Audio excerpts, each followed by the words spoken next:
इस वक्त हमारे साथ जुड़ रहे हैं पाकिस्तान से पॉलिटिकल एनालिस्ट, राजनीतिक विश्लेषक इम्तियाज गुल। इम्तियाज गुल साहब, हालात इस वक्त वहां पर क्या है? इमरान खान की गिरफ्तारी का आम आवाम में क्या कोई रिएक्शन दिखता है? क्योंकि इस पे बहुत कुछ मयसर है कि आगे क्या होगा, जो प्लान ऑफ एक्शन है। देखिए, अभी तो काफी गम गुस्सा है, उसका इजहार एक्सप्रेशन उसका भी बहुत ज्यादा सामने नहीं आया है, क्योंकि ये सारा कुछ बहुत अचानक हुआ, एक लिहाज से बड़े छुपे अंदाज में हुआ। इमरान खान और उनके दूसरे जो नेता हैं पार्टी के, उनके खिलाफ पहले ही कोई 160 के करीब केसेस हैं। उसमें सेडिशन का केसेस है, बेसिकली क्रिमिनल केसेस है, टेररिज्म भी उसमें शामिल है। ये एक केस था, एक ऐसा केस है जिसमें अभी कोई इंडाइटमेंट भी नहीं हुई, कोर्ट का कोई डिसीजन भी नहीं हुआ, और एक ऐसे इंस्टीट्यूशन की तरफ से अरेस्ट वारंट है जिसको जो प्रेजेंट गवर्नमेंट है उन्होंने बहुत डाइल्यूट कर दिया हुआ है।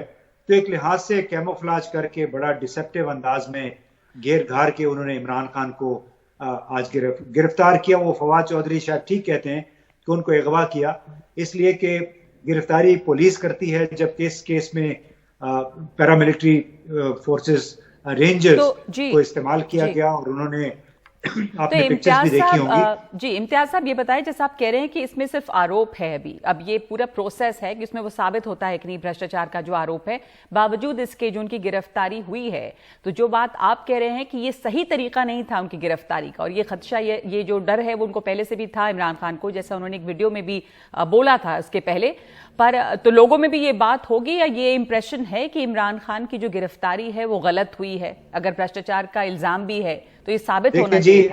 ये हुकूमत उल्टी भी हो जाए, कोई इस बात पे यकीन नहीं करेगा कि इमरान खान के खिलाफ जो केसेस हैं वो जेन्युइन है। जिस केस में गिरफ्तारी हुई है उसमें अभी तक सिर्फ इल्जाम है, इल्जाम भी वो प्रोसिक्यूटर की तरफ से है, और सारा काम बिल्कुल बाकायदा डॉक्यूमेंटेशन करके हुआ है।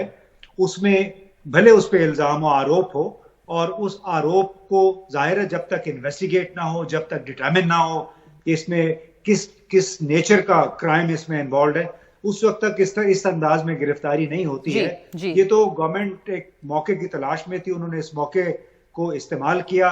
अब दूसरी तरह मैंने आपसे बताया कि उनके आतंकवाद के भी केसेस है। क्या ये मुमकिन होता है कि एक प्राइम मिनिस्टर है वो ओवरनाइट टेररिस्ट भी बन जाए, कंटेम्प्ट ऑफ कोर्ट में भी इन्वॉल्व हो जाए, रेबल भी हो जाए, सेडिशन का केस भी उसके खिलाफ बन जाए?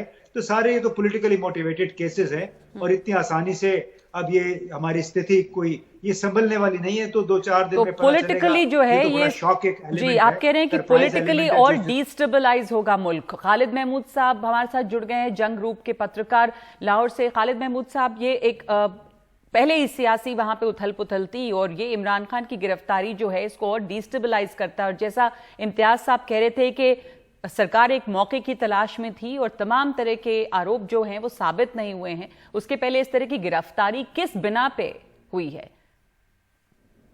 जी कहा तो यही जा रहा है कि अलकादर ट्रस्ट जो है उसमें इन्होंने और इनकी मिसिज ने, बुशरा बेगम ने, जो घपले किए थे, और बहरिया टाउन जो पाकिस्तान का एक बड़ा प्रॉपर्टी का इदारा है, उसके जो मालिक है, जिनके ऊपर ये इल्जामात पहले भी आ चुके हैं। जी, पर मैं कह रही हूं कि ये तो है कि उनके ऊपर ये आरोप हैं, जैसा कि इम्तियाज गुल साहब भी कह रहे हैं, पर ये तो अभी कोर्ट का एक प्रोसेस होता है, उसके पहले ये जो गिरफ्तारी जिस तरीके से हुई है उसमें क्या इसका आधार बेसिस है? इस तरह की गिरफ्तारी क्या सही है, जायज है?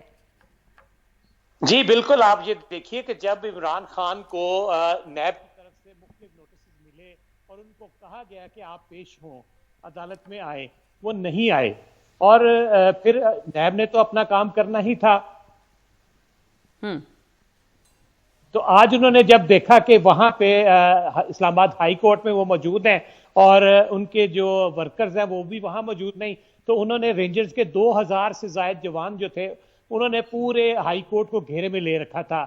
ये तारीख का बदतरीन वाकया है कि हाई कोर्ट को रेंजर्स जो हैं उन्होंने अपने घेरे में लिया, लेकिन जिस तरीके से ये शीशे तोड़े गए, ये पुलिस की तरफ से तोड़े गए, और जो गिरफ्तारी है वो रेंजर्स ने नहीं की, रेंजर्स ने उनको वहां से अदालत के जो कोर्ट के जो इलाका एरिया था वहां से बाहर लेके गए, जहां पुलिस ने इनको गिरफ्तार किया और नैब के साथ पुलिस जो है वो मौजूद थी। जो नैब रावलपिंडी के दफ्तर जो है वहां पे इनको शिफ्ट कर दिया गया।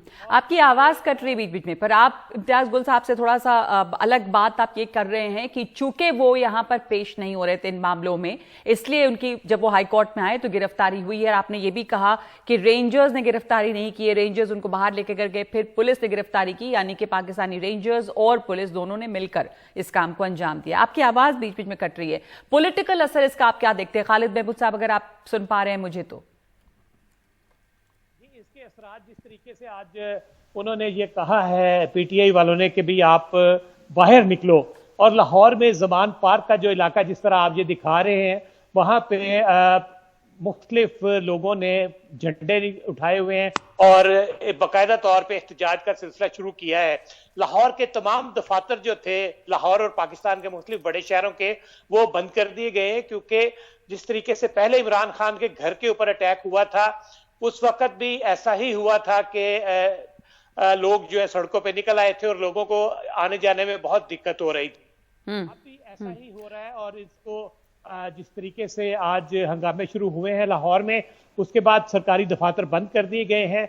ये भी कहा जा रहा है कि रेंजर्स जो हैं उसको अलर्ट कर दिया गया है कि वो इमरान खान जिस तरीके से उनके घर के ऊपर आज ये उनके वर्कर्स जो हैं वो बाहर निकले हैं तो उनको कंट्रोल करें।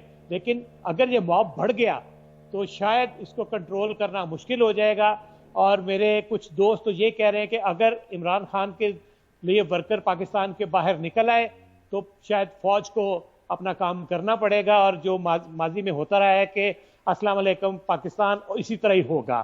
तो जी, तो हालात बुरे हो सकते हैं इमरान खान की गिरफ्तारी से। इम्तियाज साहब, एक तो पब्लिक में गुस्सा, नाराजगी, और आम लोग जो हैं वो सड़कों पर आ सकते हैं, जैसा कि खालिद महमूद साहब कह रहे हैं। हो सकता है कि इसमें आर्मी को भी दखल देना पड़े, और एक पॉलिटिकल इंस्टेबिलिटी वहां पे और ज्यादा बढ़ सकती है मुल्क में। पहले से ही एक इकोनॉमिक प्रॉब्लम, पॉलिटिकल प्रॉब्लम वहां पर से उससे जूझ रहे हैं लोग, और इस आज जो ये वाकया हुआ, ये गिरफ्तारी हुई, इसका असर क्या आप देखते हैं?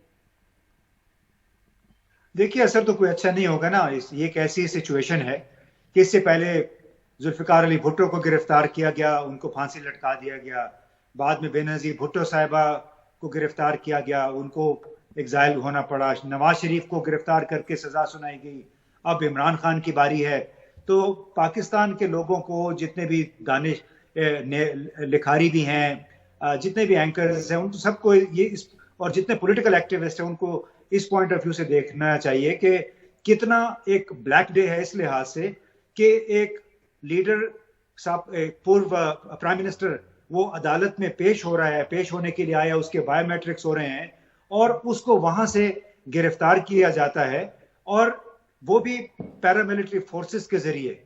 तो ये हमारी जितनी भी डेमोक्रेटिक फोर्सेस हैं, वो लोग जो कि कल तक ये रोना रो रहे थे कि उनको गिरफ्तार किया गया, नेशनल अकाउंटेबिलिटी ब्यूरो को पॉलिटिकल इंजीनियरिंग के लिए इस्तेमाल किया गया, उन तमाम लोगों को आज इस पॉलिटिकल इंजीनियरिंग के इस नेशनल अकाउंटेबिलिटी ब्यूरो की सेक्शन बल्कि उसको कंडेम करना चाहिए। और सिंपल सी बात है कि ये इमरान खान को हर हाल में गिरफ्तार करना चाह रहे थे। आज उन्होंने उसका एक बहाना उनको मिल गया, जब उसके साथ लोग नहीं थे तो वो एक डिसेप्शन उन्होंने डिप्लॉय की और उसके जरिए गिरफ्तार कर लिया। लेकिन इसका पाकिस्तान के लिए मैं नहीं समझता कोई नेकनामी होगी। पाकिस्तान के लिए, पाकिस्तान में रूल ऑफ लॉ के लिए कुछ अच्छा नहीं होगा, और बड़ा चैलेंज है तमाम डेमोक्रेटिक फोर्सेस के लिए कि वो किस हद तक इसको कंडेम करते हैं। Forget about what happened in the past. क्या पाकिस्तान, सवाल ये पैदा होता है कि क्या पाकिस्तान इसी ये घन चक्कर में, मनहूस चक्कर में घूमता रहेगा हर वक्त? जी जी, जी, शुक्रिया आप दोनों का। आप सही कह रहे हैं कि यहाँ पर ये एक बहुत ही आपने कहा कि काला दिन है। जिस तरह से कोर्ट से गिरफ्तारी हुई, अगर उनके ऊपर आरोप हैं तो उसे साबित होना चाहिए था। एक पूर्व प्रधानमंत्री हैं और जैसा इम्तियाज गुल साहब कह रहे हैं कि लगातार ये कोशिश थी, सरकार को एक मौके की तलाश थी और आज वो मौका मिला जब बायोमेट्रिक्स के लिए इमरान खान वहां पर पहुंचे। उसके बाद उनकी गिरफ्तारी की गई है एक करप्शन के मामले में, और ये इल्जाम है कि वो इसमें पेश नहीं हो रहे थे और इसी वजह से जब वो यहाँ कोर्ट में आए तो उन्हें गिरफ्तार कर लिया गया है। लेकिन इसका जो सियासी असर है वो बुरा होगा पाकिस्तान की अस्थिरता के लिए, इंस्टेबिलिटी के लिए। और ये संदेश जाहिर सी बात है कि अच्छा इससे नहीं जाता है। 144 धारा जो लगाई गई है कुछ शहरों में और लोगों में धीरे धीरे सड़कों पर निकलने का आह्वान पीटीआई करेगी ही, तो इसका किस तरह का असर होता है ये देखना होगा कि आगे क्या कार्रवाई इस पर होती है। बहुत शुक्रिया आप दोनों का।